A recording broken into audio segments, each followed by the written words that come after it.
কোন কবরে নাফরমানকে যখন নেওয়া হয়, আমি নিজে এই হাদিস পড়াইছি, আল্লাহর নবী সাল্লাল্লাহু আলাইহি সাল্লাম বলে কোন পাপীকে যখন কবরে নেওয়া হয়, কবরের ভিতরে না, কবরে নেওয়া হয় যখন, তার লাশ যখন কাঁধে নেওয়া হয়, এই কাঁধে অবস্থায় নাফরমান আর পাপী আপন স্বজনরা যখন তার লাশ কাঁধে নেয় খাটের মধ্যে, আল্লাহর কসম নবী বলে সে এমন বিকট চিৎকার করে, ইয়া ওয়াইলাতা ইয়া লাইতাহা, হে আফসোস আমার স্বজন, আমার ইলা আইনা কদ্দামতুমুনি, আরে ফুত তুই আমারে কই নিচ্ছিস, আমার সন্তান,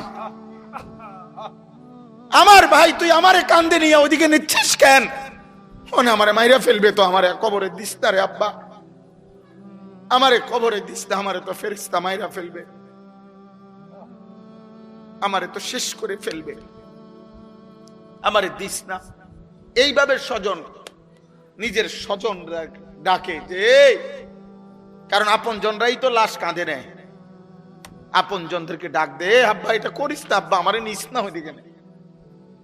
আল্লাহর নবী বলেন পৃথিবীর সমস্ত মানুষ যদি একসাথে শুনতো, এক মাঠে দাঁড়াইয়া একত্রে, খোদার কসম নবী বলছে আদম থেকে ইসরাফিলের ফু পর্যন্ত সমস্ত মানুষ যদি এক মাঠে থেকে একবার জীবনে এই পাপীর চিৎকার একবার শুনতো, আল্লাহর নবী বলেন লাসাইকা, তাহলে সমস্ত মানুষ একসাথে চিৎকার দিয়া বেহুশ হয়ে যেত।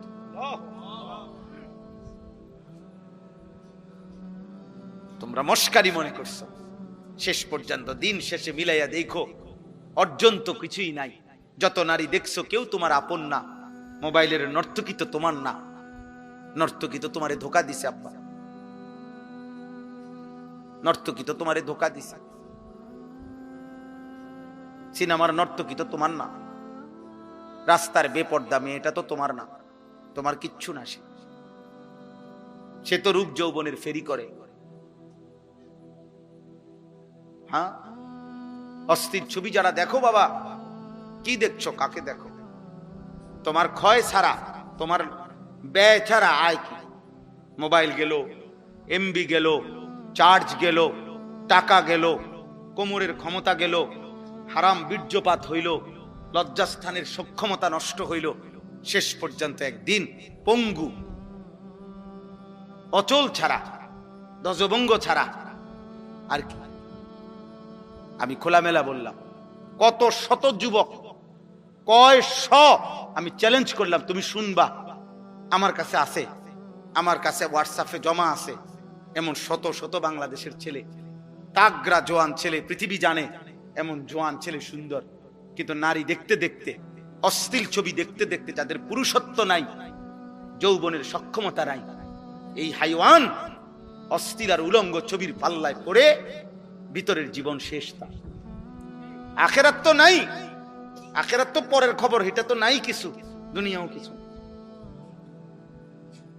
যেই কোন মানুষ, চ্যালেঞ্জ করলাম বেটা, বাংলাদেশের প্রতিদিনকার পত্রিকা, বাংলাদেশের প্রতিদিনকার চ্যানেলের খবর তোমরা প্রত্যেকেই দেখো, কি পরিমাণ পরকীয়া বাংলাদেশে বেড়ে গেছে।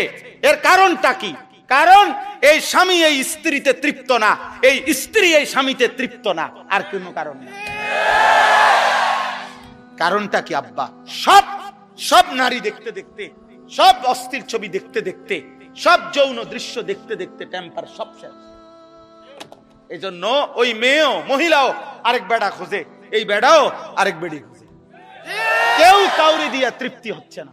নাহলে এক এক দিনের বাংলাদেশের চারিদিকে দেখো, দেখো গিয়া খবর নাও, তোমরা খবর নাও, আর তোমার কাছে না থাকলে আমার জানাও, আমি তোমার কাছে খবর পাঠাবো, আমি একসাথ করে দেবো তোমার, এক সপ্তাহের রিপোর্ট, এক মাসের রিপোর্ট।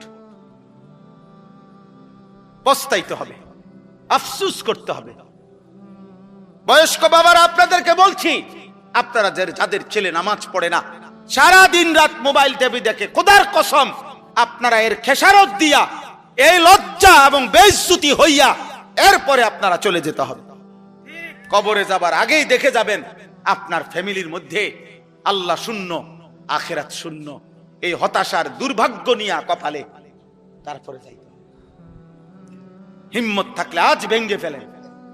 14 বছরের ছেলের মোবাইল ভাঙ্গা ফেলেন, তার সাথে যুদ্ধ করেন। আমার ঘরে মুসলমানের বাচ্চা, তুই আমার সন্তান মুসলমানের বাচ্চা যদি ঘুমাইতে হয় ফজরের নামাজ পড়তে হবে, নয়তো তোর মতো নাফরমান গলা ধাক্কা দিয়া বাইর করে দেন। বেটা যা, নাফরমান বেটা বাইর হ। তুই বেটা তুই আলাদা যা, বেটা তুই আলাদা কামাই কর। তোর মতো বেঈমান আমি খাওয়াইতে হবে কেন? তুই তো আল্লাহর দুশমন। সেদিন এক অভিভাবক কাইন্দা দিছে। একজন অভিভাবক আমার কাছে আইসা বলছে, হুজুর আশ্চর্য, আপনার সর্বোচ্চ 12 থেকে 13 বছর হবে, আপন ঘর থেকে 2 লক্ষ টাকা চুরি করে নিয়ে গেছে গা, নিয়া 60টা মোবাইল কিনছে।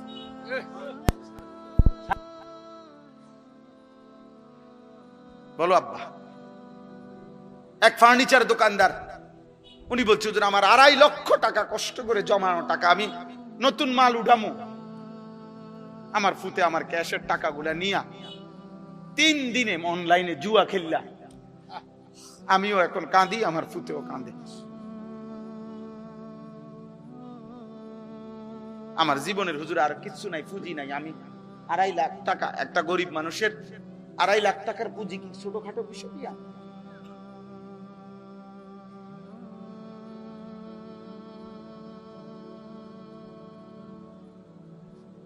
হ্যাঁ, এই জন্য আব্বা একদিন অভাবে পড়বে না। বারবার অভাব মনে করাই দিছে।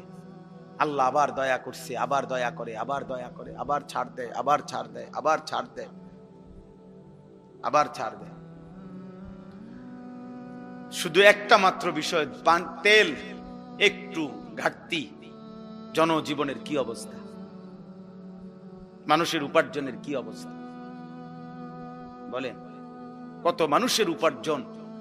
আমি তো প্রায় বলছি যে কত ভাবছি, ঢাকা শহরে হাজার হাজার ছেলে এখন ইদানিং কালে যারা মোটরসাইকেল দিয়া উপার্জন করে প্রতিদিন, মানে মোটরসাইকেল দিয়ে তাদের কামাই,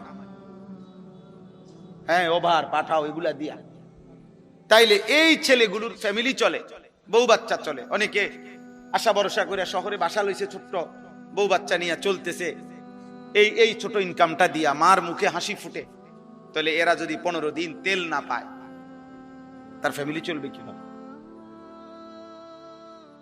আর আমাদের ছেলে পেলেদের চেহারা দেখলে বোঝা যায় অসভ্য, এমন অসভ্য যে পৃথিবীতে দুর্ভিক্ষ আসুক, মহামারী আসুক, আমার উপরে যদি আসমানও ভাঙ্গা পড়ে হুজুর, আমি আমার নারী নর্তকী মোবাইল ছবি দেখা থেকে 1 সুতা নড়ব না।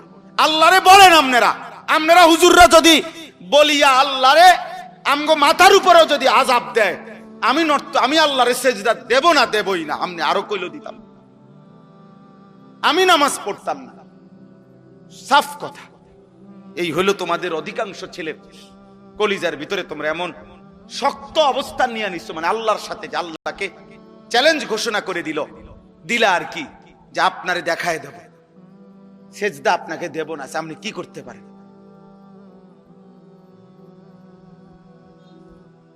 ঠিক আছে আব্বা, চলো, কোনো সমস্যা নাই, কেউ কারো জন্য থামবে না।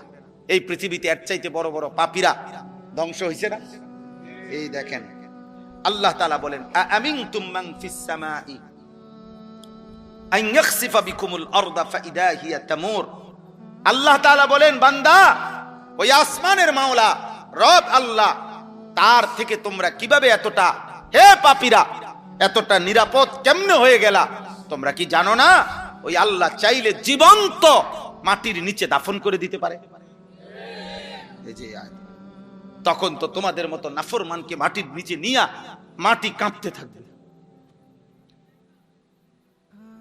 এই পৃথিবীতে কোন পাপীকে আল্লাহ তাআলা মাটির নিচে দাফন করছেন? জীবন্ত করছেন না?